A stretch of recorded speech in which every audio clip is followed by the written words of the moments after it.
Sorry mummy, मेरे से नहीं हो पाया। सुसाइड करना ही एक आखिरी रास्ता बचा था। मैं आपकी उम्मीदें और आपके सपने पूरे नहीं कर पाया। मैं हारा हुआ इंसान हूँ। ये एक सुसाइड नोट है और जिसने लिखा है वो ये दुनिया छोड़कर जा चुका है। इंडिया में हर साल हजारों सुसाइड होते हैं और ऐसे हजारों सुसाइड नोट मिलते हैं और इन नोट्स में सिर्फ बेबसी नजर आती है, जो एग्जाम प्रेशर के लिए जिंदगी से हार मान लेते हैं। पर यहाँ एक सवाल आता है कि इसके पीछे जिम्मेदार कौन है? एग्जाम है या पेरेंट्स है या फिर सरकार? इस बार फिर हर बार की तरह नीट का एग्जाम लीक हो जाता है। जो स्टूडेंट, लाखों स्टूडेंट यह एग्जाम दिन रात मेहनत करके देते हैं, उन्हें एग्जाम देने के बाद यह पता चलता है कि उनका एग्जाम लीक हो गया और उन्हें यह एग्जाम फिर से देना पड़ेगा। अभी हाल ही में एक वीडियो रिलीज होती है, उसमें हमारे देश के सीजीआई, मतलब कोई छोटे अधिकारी नहीं, बहुत उच्च लेवल के अधिकारी ये कहते नजर आते हैं कि जो नई जनरेशन है यानी कि जेन जी, वो कॉकरोच है। Youngsters like cockroaches, they don't get any employment, they don't। लेकिन इस बात के कहने से किसी को कोई फर्क नहीं पड़ता, क्योंकि साहब चंगासी ये वीडियो किसी को ब्लेम करने के लिए बिल्कुल भी नहीं है। ना ये कांग्रेस के फेवर में है, ना बीजेपी के फेवर में है, ना ही सीजेआई के अगेंस्ट में। ये वीडियो ये दिखाने की रियलिटी है कि ये सफर, सुसाइड का सफर कैसे धीरे धीरे बचपन से शुरू होता है और 25 साल की उम्र तक जाते जाते ये सुसाइड तक जा पहुंचता है। हमारी मेन कहानी की शुरुआत होती है क्लास 9th से।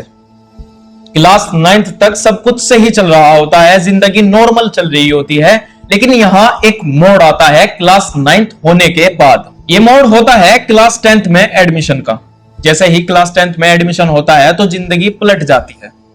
स्टूडेंट एक फियर जोन में चला जाता है और ये फियर जोन कोई नेचुरल नहीं होता बल्कि समाज के डर का होता है। और घर वाले भी कंपैरिजन करना यहीं से शुरू करते हैं। कई घर वाले कहते हैं कि शर्मा जी के बेटे ने 95% स्कोर किया था।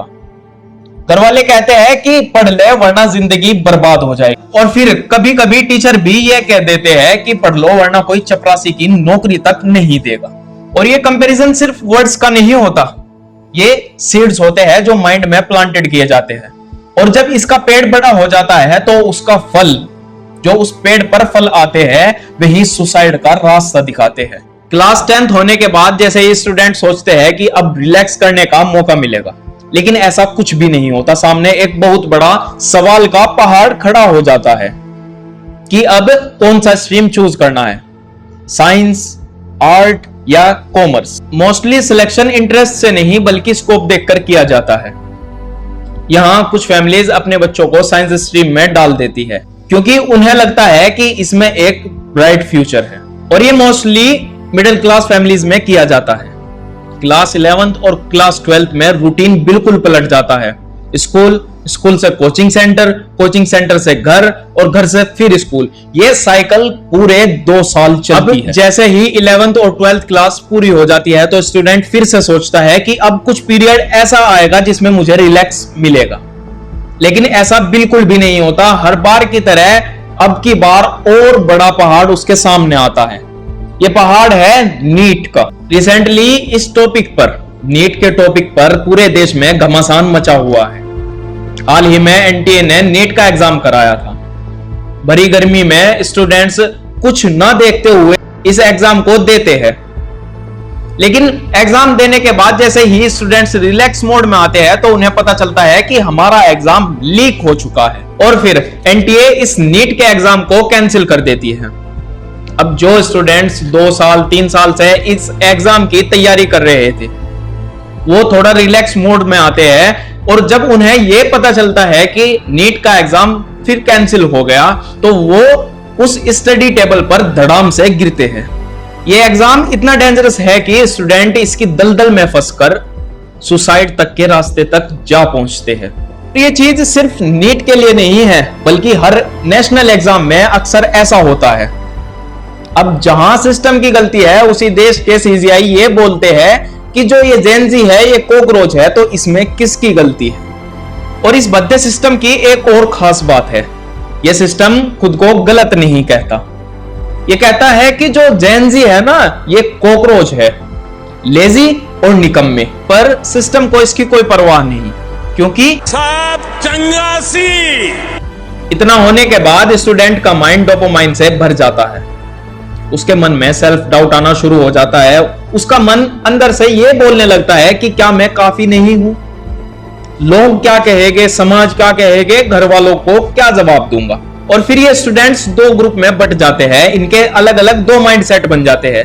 एक वो होते हैं जो प्रोटेस्ट करना शुरू कर देते हैं, लेकिन प्रोटेस्ट करना रास्ता नहीं होता हमारे यहां, क्योंकि जब वो प्रोटेस्ट करते हैं तो और सड़कों पर उतरते हैं तो उन्हें बदले में लाठियां मिलती है या पुलिस वैन में भूस की तरह भर दिया जाता है।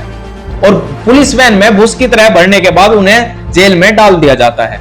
ये तो मिलता है प्रोटेस्ट करने से। और दूसरे में जो इस एग्जाम के लीक होने के बाद भी इस दलदल में फंसे रहते हैं, उनको समझ नहीं आता और वो किताबों में घुसे रहते हैं कि काश अगला एग्जाम करेक्ट करके एक अच्छा फ्यूचर बना सके। लेकिन कहानी यहां खत्म नहीं होती। जो नेशनल एग्जाम है वो लीक होने में किसकी गलती है, सिस्टम की या स्टूडेंट की? अगर सिस्टम की गलती है तो स्टूडेंट उसका खामियाजा क्यों भुगत रहे हैं? और फिर बाद में चलकर इन स्टूडेंट्स का माइंड इतना डोपामाइन से भर जाता है, इतना प्रेशराइज्ड हो जाता है कि इन्हें रास्ता नजर आता है सुसाइड करने का। और फिर एक दिन अखबार में या तो यह खबर आती है कि एक स्टूडेंट ने छत से कूदकर हत्या कर ली, या फिर बाद में एक खबर ऐसी आती है कि स्टूडेंट ने पंखे से लटककर आत्महत्या कर ली। और यहां वो कहानी खत्म हो जाती है, उस इंसान की भी, उसके एग्जाम की भी और उसके फ्यूचर की भी। एक साल में हजारों सुसाइड होते हैं पर किसी को फर्क नहीं पड़ता, क्योंकि सब चंगासी है। और फर्क पड़ेगा भी क्यों? क्योंकि उनकी नजरों में तो स्टूडेंट जो जेन ज़ी है वो कॉकरोच है, जो किसी काम की नहीं। अब शायद सिस्टम को यह तकलीफ तो उठानी चाहिए कि एक बार नजर डालनी चाहिए कि सब चंगासी नहीं है, सब पंगासी हो चुका है। And now this is the time to introduce the gen Z. We are not a cockroach, we are humans. So share this video and subscribe my channel. Thank you.